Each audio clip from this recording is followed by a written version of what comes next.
Lo Spirito Santo ci spinga ad ascoltare con il cuore per avvicinarci ai fratelli e al loro bisogno di salvezza. L'esortazione del Papa che ha presieduto in Vaticano la messa vespertina nella vigilia di Pentecoste.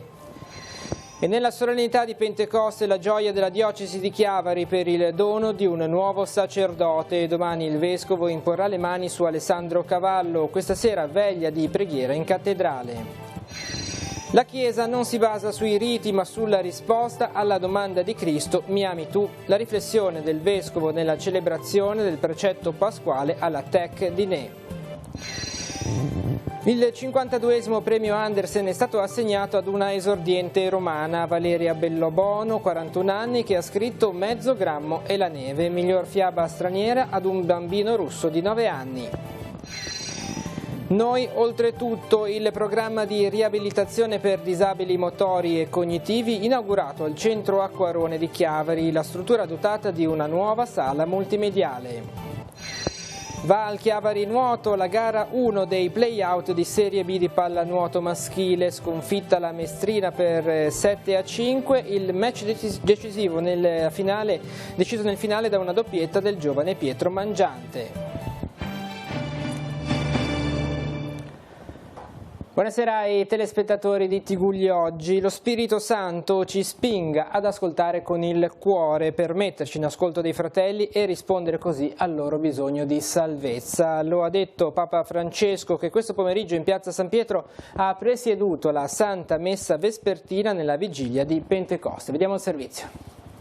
Lasciamoci prendere per mano dallo Spirito e portarci in mezzo al cuore della città per ascoltarne il grido, il gemito. Lo ha detto Papa Francesco nell'omelia della Messa Vespertina alla vigilia della Pentecoste, celebrata questo pomeriggio sul sagrato della Basilica Vaticana, riferendosi al cammino della diocesi di Roma, ma estendendo il suo invito alla Chiesa universale. Quello auspicato dal Pontefice è un cuore attento e sensibile alle sofferenze e ai sogni degli uomini, a quello che gridano di nascosto quando alzano le mani verso il cielo perché non hanno più appigli sulla terra. Quindi un monito: noi Chiesa non siamo al servizio di noi stessi, delle nostre ambizioni, di tanti sogni di potere, ma delle meraviglie che Dio fa. A me fa piangere quando vedo una Chiesa che crede di essere fedele al Signore, di aggiornarsi quando cerca strade puramente funzionalistiche, strade che non vengono dallo Spirito di Dio. Questa Chiesa non sa scendere, e se non si scende non sarà lo Spirito che comandi. Si tratta di aprire occhi e orecchie, ma soprattutto aprire il cuore, ascoltare con il cuore. Allora ci metteremo in cammino davvero, allora sentiremo dentro di noi il fuoco della Pentecoste che ci spinge a gridare agli uomini e alle donne di questa città che è finita la loro schiavitù e che è Cristo la via che porta alla città del cielo. Per questo ci vuole la fede, fratelli e sorelle. Chiediamo oggi il dono della fede per andare su questa strada. E nella solennità di Pentecoste la diocesi di Chiavari si stringerà attorno alla comunità del seminario che festeggia il dono di un nuovo sacerdote. Don Alessandro Cavallo, ordinato diacono dal vescovo Alberto Tanasini l'8 dicembre scorso, riceverà sempre dalle mani del vescovo l'ordinazione presbiterale. Nato a Santa Margherita Ligure il 31 maggio del 1987, secondo di 3 fratelli, Alessandro cresce nella parrocchia di San Pietro di Novella a Rapallo. Proprio dalla parrocchia inizia il suo cammino personale di fede. Legato al movimento di Comunione e Liberazione, Alessandro presta servizio in oratorio come animatore e assume come impegno di carità l'accompagnamento di 2 ragazzi con disabilità. Un servizio questo che ha continuato a svolgere anche dopo l'ingresso in seminario. Laureato in matematica all'Università di Genova 5 anni fa, intraprende il cammino verso il sacerdozio. Il percorso formativo nella comunità del seminario lo ha portato a prestare la sua opera, oltre che a San Pietro di Novella, messa anche a Casarza Ligure, Maria Madre della Chiesa a Lavagna e nella parrocchia di San Giovanni Battista a Chiavari. Lo accompagneranno in questo momento la sua famiglia d'origine, la comunità del seminario e tutta la diocesi, che si raccoglierà in preghiera questa sera alle 21 nella cattedrale di Nostra Signora dell'Orto a Chiavari per la solenne veglia di Pentecoste. Domani poi alle 15:30 la Santa Messa e l'ordinazione presbiterale presieduta dal Vescovo Tanasini. Entrambe le celebrazioni sono trasmesse in diretta TV su Telepace 1 al canale 15. E proseguono gli appuntamenti con la celebrazione del precetto pasquale nei luoghi di lavoro del territorio della diocesi di Chiavari. Il Vescovo ha visitato la TEC e la FPT, due fabbriche che impiegano in totale circa 35 persone in Val Graveglia, lavorando in stretta connessione. Vediamo. Mi ami tu? La domanda che Cristo pose per ben 3 volte a Pietro risuona ancora oggi nella Chiesa, anzi ne è il fondamento. Lo ha ricordato Monsignor Alberto Tanasini celebrando l'Eucaristia alla TEC e alla FPT di Ne. La tradizionale celebrazione del precetto pasquale è stata occasione per una riflessione su cosa sia la Chiesa. Una istituzione, un'associazione, un insieme di riti? Prima di tutte le regole, prima di tutti i riti, prima di tutto le dottrine annunciate, prima di tutto c'è questa domanda: mi ami? Ecco, questo è il fondamento di tutto, perché se allora posso rispondere sì Signore, tu sai che io ti amo, allora scopriremo la vera natura della vita della Chiesa. La celebrazione si è svolta nella sede delle due aziende, TEC con i suoi 15 dipendenti e FPT che ne conta 20. Le due attività sono strettamente interconnesse. Sono due realtà, la TEC che fa produzione meccanica, sia conto terzi e prodotti meccanici per FPT. FPT invece realizza un suo prodotto finito che commercializza in tutto il mondo. Sono prodotti oleodinamici ad alta pressione, come FPT ovviamente, e vanno a finire nella componentistica degli offshore e piattaforme petrolifere in mezzo al mare e anche viadotti, ponti, tutte queste cose dove l'oliodinamica è all'ordine del giorno. Commercializziamo in tutto il mondo, sicuramente maggiormente in Italia, ma anche in tutto il mondo, soprattutto i paesi nordici, quindi come Norvegia, Svezia, Finlandia, Regno Unito. Il mercato insomma complesso, ci sono delle difficoltà e tutti i giorni dobbiamo scontrarci con delle difficoltà di mercato e ci proviamo e insomma ce la battiamo, ecco. Non è una situazione rosea, però ci stiamo dando da fare, ci rimbocchiamo le maniche come si suol dire e insomma i risultati li otteniamo. La politica amministrativa adesso. Questo pomeriggio è stata riaperta la passeggiata dei Baci di Portofino. Il percorso pedonale che unisce Paraggi al borgo della piazzetta è stato inaugurato con una camminata dalla Porta di Levante. Il sentiero è stato recuperato e messo in sicurezza per una lunghezza di circa 1 chilometro e può tornare ad essere frequentato da visitatori ed escursionisti. Oltre alla passeggiata è stato inaugurato anche un nuovo parco giochi realizzato lungo il tragitto. All'inaugurazione erano presenti tra gli altri il governatore della regione Giovanni Toti. Il costo della messa in sicurezza è stato di circa 500.000 euro, di cui 250.000 cofinanziati da Regione Liguria attraverso il Fondo Strategico Regionale Infrastrutture. Il progetto di riqualificazione ha compreso una rigenerazione complessiva del percorso e la riqualificazione dello stesso. L'intervento si è concentrato sui 2 varchi principali di ingresso alla passeggiata, la Porta di Levante e Porta di Niasca, e sulla totale messa in sicurezza del percorso anche grazie ad una nuova ringhiera di protezione nei tratti mancanti o fatiscenti. E resta lì incompletato per la sede operativa della sezione di Santa Margherita Ligure della Lega Navale. Dopo mesi di lavoro sono tornati accessibili anche gli spazi che si trovano nel quartiere di Corte e che ospitano le attività del sodalizio, con una importante novità: la possibilità per le persone con disabilità di accedere alle imbarcazioni grazie ad un sollevatore apposito, strumentazione che si affianca a quelle già operative a Chiavari Chiavari e Genova. Gli interventi sono stati finanziati con il contributo di tante realtà cittadine, associazioni, privati, istituzioni e del Rotary. All'inaugurazione erano presenti il sindaco di Santa Margherita Ligure Paolo Donadoni, il presidente della Lega Navale San Margheritese Marco Mazzucchelli, il comandante del Circomare di Santa Margherita Ligure Antonello Piras e il presidente dell'associazione paratetraplegici Antonio Cucco, che ha inaugurato il sollevatore. E andiamo a Sestri Levante. Il premio Andersen numero 52 è stato assegnato a Sestri Levante, lo ha conquistato Valeria Bellobono, scrittrice romana di 41 anni, con la fiaba Mezzo grammo e la neve, una storia che insegna a guardare la natura, il tempo e le stagioni. Per la sezione fiaba straniera il premio è andato ad un bambino russo di 9 anni, Fedor Kulikov, come Topolino ha perso ogni ritegno. Il trofeo Baia delle Favole invece è andato alle classi prime e quinte dell'Istituto Aldo Moro di Costa Masnaga in provincia di Lecco per la fiaba Mescolanze. I premi per le sezioni scuola materna, bambini e ragazzi sono stati assegnati alle classi B e C della scuola dell'infanzia dell'Istituto Litardi di Imperia, alla classe prima C della scuola primaria De Marchi di Milano, alla classe terza E della scuola media Dante Alighieri di Grosseto. Vediamo. Qual è stato il livello medio, delle fiabe che avete letto quest'anno? Un livello buono, direi sicuramente migliore rispetto allo scorso anno. La partecipazione non è stata così numerosa come nel passato, però tutto sommato direi che le fiabe hanno sempre un buon livello e indubbiamente hanno un riscontro nella passione da parte dei bambini soprattutto, ma anche degli adulti. Ecco, a fiabe dall'estero ne sono arrivate? Sì, sono arrivate alcune fiabe, tra l'altro è stata premiata una fiaba dalla Russia, di Ekaterinburg mi sembra che fosse, in francese e in inglese, quindi ci sono state delle fiabe anche dall'estero, sicuramente. Ha colto, un filo rosso, un sentimento comune fra quelle che sono state le fiabe presentate?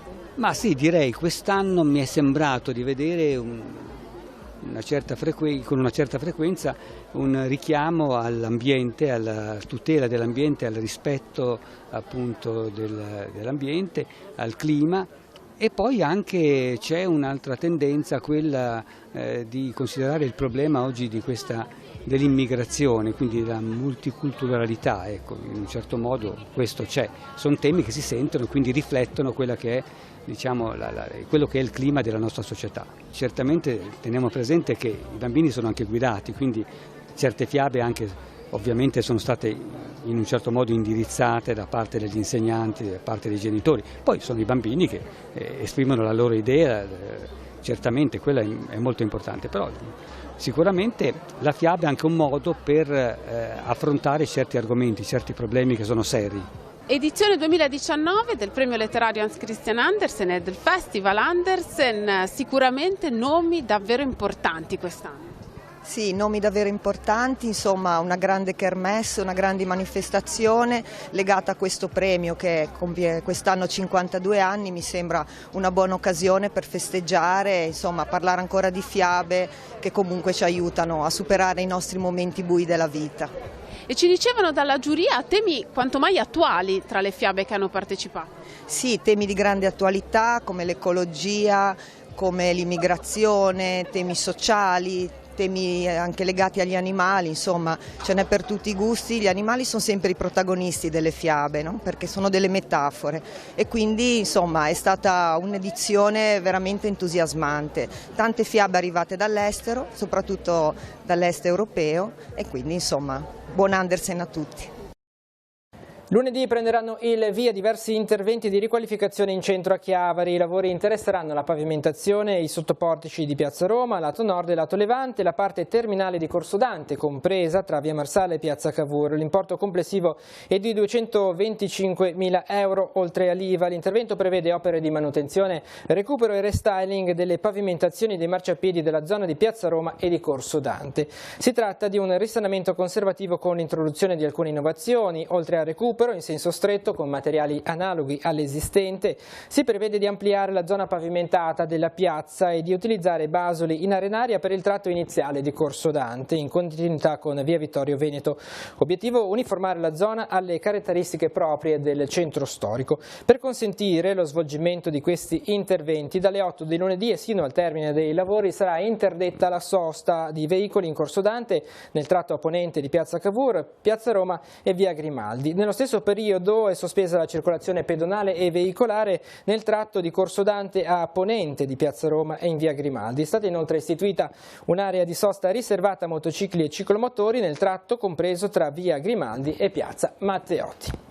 Nasce a Chiavari il Dioniso Festival, rassegna teatrale all'aperto che punta a creare un grande contenitore di eventi culturali che attraverso diverse forme di spettacolo possa favorire lo sviluppo artistico, teatrale e musicale cittadino. L'estate teatrale chiavarese coinvolgerà tutta la città presentando piece di qualità con grandi nomi tra gli attori. Direttore artistico della manifestazione sarà l'attore Davide Paganini. In calendario 6 serate che avranno come cornice naturale la splendida piazzetta, cornice di piazza Gagliardo.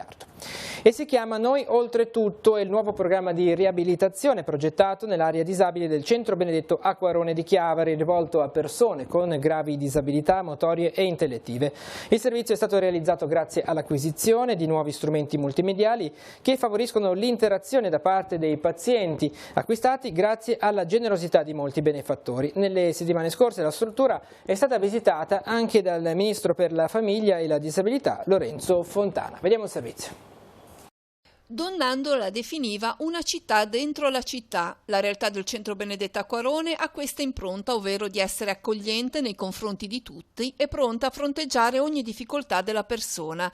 In quest'ottica, nei giorni scorsi è stata inaugurata una nuova sala dell'area disabilità, destinata ad ospiti con difficoltà intellettiva e motoria. Questa è una sala dedicata a 26 dei nostri ospiti, 13 diurni e 13 residenziali.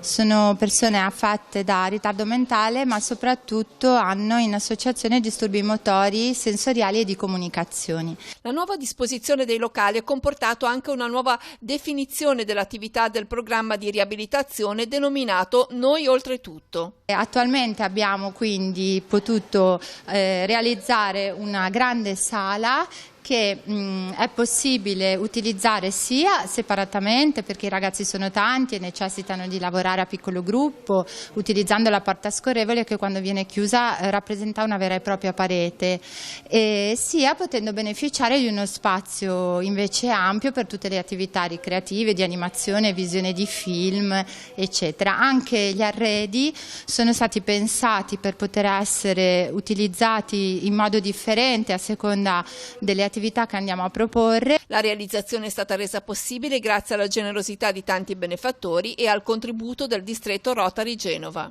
Queste tecnologie sono uno schermo multitouch multimediale, una smart TV che è collegata a internet, 2 PC portatili e 4 tablet. La cosa importante è che anche i tablet sono collegati con lo schermo multimediale, quindi le persone che non possono interfacciarsi con lo schermo touch possono comunque utilizzare il tablet e quello che loro fanno nel tablet viene comunque visto nello schermo comune, quindi questo garantisce un'attività di gruppo partecipata e diciamo delle pari opportunità nonostante le singole diverse difficoltà.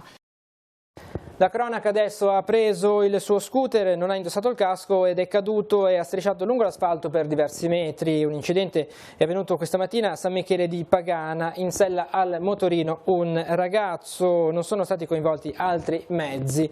Immediati soccorsi, il personale del servizio di emergenza sanitaria ha disposto il trasferimento in codice rosso all'ospedale di San Martino di Genova. Sul posto anche l'ambulanza della Croce Rossa di Santa Margherita Ligure. Antonio Uccelli è stato nominato direttore scientifico dell'Istituto Ricovero e Cura a carattere scientifico dell'ospedale Policlinico San Martino di Genova. Il Ministro della Salute ha firmato il decreto di nomina, visto il parere favorevole della Regione. La nomina attualmente del professor Uccelli, attualmente facente funzioni nel ruolo medesimo, rafforza, oltre alla cura e alla didattica all'interno del nosocomio genovese, e anche l'obiettivo della ricerca. Lo sport adesso, iniziamo con il calcio. La vittoria della Virtus Entella Juniores al Trofeo Nazionale Berretti ha suscitato grande entusiasmo tra le fila biancocelesti. Con questo traguardo viene premiata la strategia della società di puntare sui giovani, anche inesperti, per costruire il futuro della squadra. Sentiamo ai microfoni il responsabile del settore giovanile, Manuel Montali. Manuel, uno scudetto raggiunto negli ultimi minuti, ma sono un po' il sintomo e l'emblema di quella che è la caparbietà dell'Entella di quest'anno in tutte le sue componenti. Sì, in effetti la sceneggiatura è stata perfetta anche questa volta, una partita resa complicata dall'espulsione e che nel secondo tempo abbiamo gestito con grande organizzazione, grande sacrificio e conquistando poi secondo me una meritata vittoria nel recupero con il colpo di testa di Nagy. Una partita che appunto sembrava compromessa dall'espulsione immediata, però effettivamente è lì che è venuta fuori la maturità di questa squadra, peraltro non è la prima volta, l'abbiamo vista in questa stagione. Sì, esatto, il grado di convinzione che hanno raggiunto questi ragazzi è altissimo e devo dire che lo staff tecnico, Paolo Castorina e i suoi collaboratori hanno fatto veramente un capolavoro di acquisizione di convinzioni in questo gruppo di ragazzi che si è cementato durante il corso dell'anno ed è arrivato al coronamento con questa gara di oggi. Dicevamo col Presidente che questa vittoria è anche un segnale per una società che è retrocessa, che vuole dimostrare di non abbattersi naturalmente e anzi di moltiplicare gli sforzi, arrivare anche con il settore giovanile a raggiungere questi traguardi. Sì, fa parte di un percorso lungo, il campionato Berretti era già stato vinto nel 2011, il segnale che l'attenzione della società verso il settore giovanile è sempre alto, il valore aggiunto di questa vittoria è legato anche al fatto che la squadra era composta tutta da ragazzi del primo anno, da ragazzi che per la gran parte saranno ancora con noi, che hanno ancora un po' di percorso giovanile e quindi avere una squadra così giovane e potenzialmente inesperta è stata secondo me una strategia doppiamente premiata. E siamo alla pallanuoto, la Prorecco cede il passo all'Olympiakos nella semifinale di Champions League. Ad Hannover i campioni in carica vincono 11-12 con una rete a 38 secondi dalla fine di Genio Donias, dopo che i biancocelesti sempre in rincorsa avevano rimontato 3 gol nell'ultimo tempo. Abbiamo visto una partita incredibile in cui è successo di tutto, ha commentato il presidente Maurizio Felugo. La differenza l'ha fatta la difesa della Prorecco, che per tutta la stagione è stata insormontabile, mentre oggi è stata imprecisa concedendo alcuni gol facili. Felugo tuttavia esalta la stagione straordinaria della squadra biancoceleste, che ha dato vita ad una pallanuoto fantastica. E per la Serie B maschile i play-out è finita 7-5 per la Chiavari Nuoto, la gara 1 contro la Mestrina disputata questo pomeriggio nella vasca di Largo Pessagno a Chiavari, una partita decisa negli ultimi minuti da 2 reti del giovane Pietro Mangiante. La squadra chiavarese adesso è proiettata verso il match di ritorno in programma sabato prossimo a Padova, dove con una vittoria si garantirebbe la permanenza nel campionato di B. Sentiamo le interviste a fine gara di Luca Castagnola.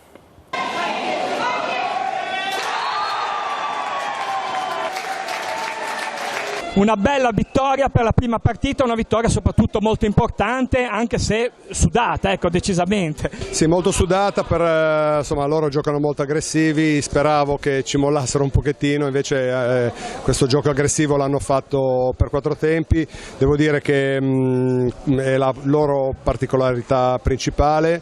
Come squadra noi abbiamo qualcosa in più.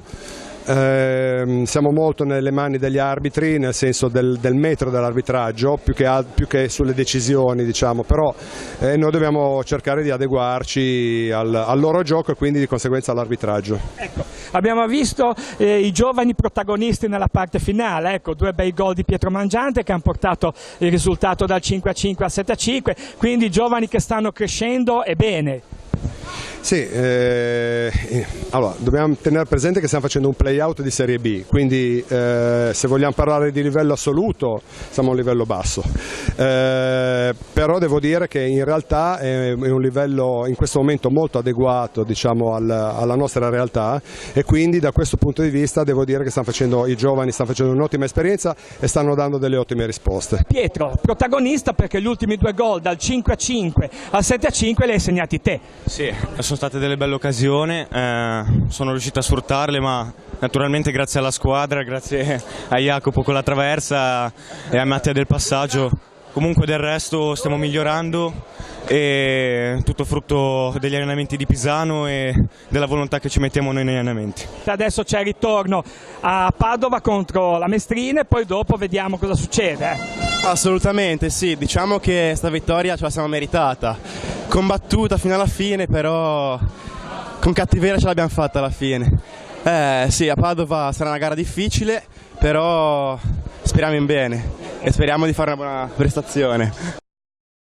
Domani al santuario di Nostra Signora di Montallegro a Rapallo si terrà l'evento La musica nel santuario, solennità di Pentecoste, e alle 16:30 Vespro d'organo a cura di Guido Ferrari, che eseguirà brani di Baxeteud, Zipoli e Vivaldi. A seguire la celebrazione della Santa Messa. Per chi volesse raggiungere il santuario in funivia, l'andata in programma è per le 16, mentre il ritorno alle 18. E adesso nella nostra agenda altri appuntamenti per la giornata di domani. Appuntamenti in agenda per domenica 9 giugno. Dalle 8 alle 12, l'Avis di San Colombano organizza una raccolta di sangue con autoemoteca in via del Commercio a Gattorna, in prossimità del locale Alzati Lazzaro. 7ª edizione per la Mangialonga di Levi, con ritrovo alle ore 8:30 nell'area del campo sportivo di San Bartolomeo. Il percorso è di circa 16 km, con 4 stazioni di ristoro, e i proventi della giornata saranno devoluti in favore dell'associazione Noi Andiamo, che si occupa di integrazione delle persone con disabilità. Il Museo Diocesano di Arte Sacra, in piazza Nostra Signora dell'Orto a Chiavari, è aperto alle visite dalle 10 alle 12. Dalle 14 alle 22 Zoagli si trasforma in un villaggio dello sport, in occasione dello Zoagli Sport and Fun, una fiera in cui è possibile informarsi e provare varie discipline, dal minigolf alle arti marziali. Suoni in cammino ascoltando le stelle è il titolo della conferenza, in programma alle 17, nello spazio aperto di Via dell'Arco a Santa Margherita Ligure. Sempre a Santa Margherita Ligure, l'associazione EMPA La Canatona organizza una passeggiata insieme ai propri animali domestici. Partenza alle 17:30 dai giardini Vittime delle Foibe. Nella Basilica di San Salvatore dei Fieschi a Cogorno, l'artista Esther Pasqualoni inaugura l'esposizione Preludio ad Onum, percorsi d'arte contemporanea nei luoghi del sacro. Dalle 18 le opere saranno esposte nella Basilica con l'intento di valorizzarle attraverso il dialogo con il luogo che le accoglie. La mostra è curata da Aldo Iori. Giornata conclusiva dell'Andersen Festival di Sestri Levante. Alle 18:30 in Baia del Silenzio Janusz Gawronski e Paolo Di Gianantonio parlano della situazione di Haiti, una delle nazioni più degradate d'America. Alle 19:30, nello stesso luogo, Lidia Russo presenta il suo romanzo L'amore che dura. Per concludere, alle 21:30 lo spettacolo musicale jazz di Laura Morante insieme all'Antonio Faraò Trio. E infine, al Teatro delle Clarisse di Rapallo, va in scena il saggio degli allievi del corpo bandistico. Dalle 20:30 gli allievi eseguiranno i pezzi studiati durante l'anno insieme agli insegnanti.